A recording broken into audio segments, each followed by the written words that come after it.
Selling us coins. Coins and money.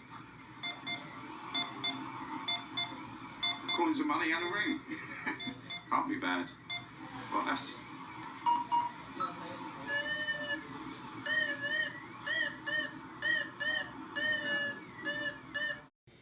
Isang mapagpalang araw sa ating lahat mga ka-TH. Ang ating talakayan ngayon ay regarding sa signs o markers. So yung time na yun ay sa kanila hinukay.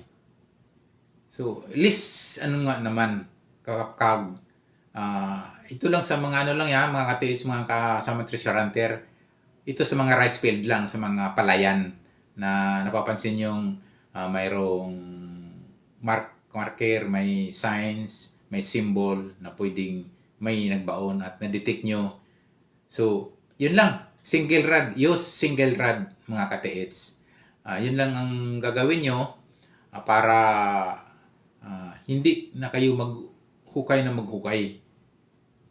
Kasi nga, yung single rod, pwede na siyang magtukoy kung ano yung pagka-form ng na abot ng single rod nyo. Ano ba? Medyo may natusok na matigas ng bagay. Mga dangkal tusok nyo. Tumagos. Wala na naman. Balik nyo sa kabilang side. Mga dalawang dangkal. Tumagos. Wala. So, ibig sabihin, pwedeng bato. Pwedeng stone yung nahit ng dulo ng yung single rod. Pero, mga ka-TH, kapag yung medyo may kalaparan na nagmumukhang kahon, yan mga ka-TH, magduda ka na kasi posibleng box yan mga ka-TH. At sabi ko nga mga ka-TH, sa palayan, sa mga rice field, mga item na kita ng mga ka-TH pa nating treasure hunter, ay nasa mostly sa mga 1 meter. Wala pang 1 meter ang pagkakabaon mga ka-TH. So yun yung papaano malukit sa mga rice field at may makakita mga marker, mga signs, mga symbol doon sa mga palayan na area. So ibig sabihin mga ka-TH, madaling makuha, madaling malukit kung mayroon kang scanner, locator, at yung sinasabi ko mga ka-TH, yung gamitan nyo ng single rod na mayroong bulita sa dulo na naka-welding na pag tinusok nyo kahit na sa mga siksik na lupa, lalo na pag malambot, tuloy-tuloy talaga yan sa loob mo. Yun yung kasi mga ka-TH, naalala ko, yung aking uncle noon, nag-treasure hunt sila. Yun lang gamit nila, single rod. Doon man sila pumupunta sa mga cave, sa mga malapit sa so doon nila ginagamitan ng tinutusok lang yan. Marami silang nakuha ng mga ka-TH ng mga item gamit lang ng single rod. So ibig sabihin wala pang detector ng mga ka-TH, mga so yun yung unang ginamit ng mga ka-TH po natin, yung mga nag-treasure hunt noong kapanahonan, ay gamit lamang nila yung single rod na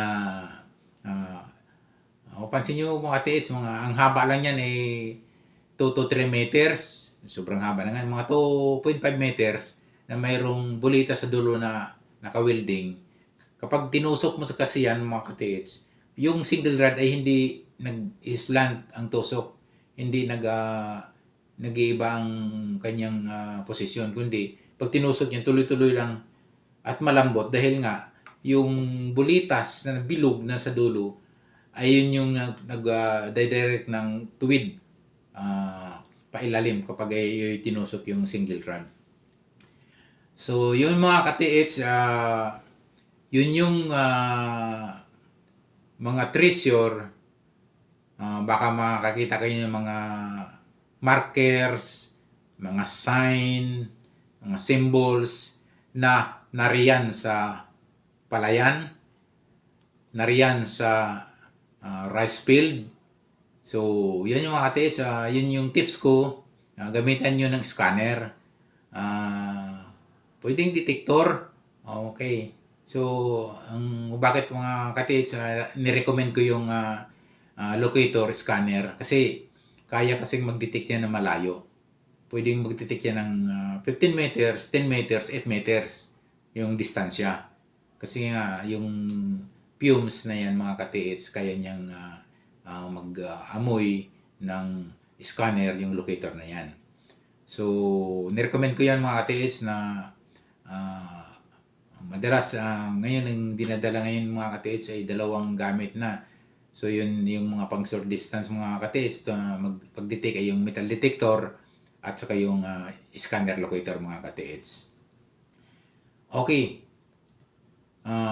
Ito yung mga TH na sa mga rice field na pwede nyong malocate yung buried item. Okay, maraming salamat mga ka-TH. Yung mga bago pa lang sa aking channel, don't forget to subscribe at pakipindot mga ka-TH ang aking hit notification bell para updated po kayo sa aking ipapalabas pa mga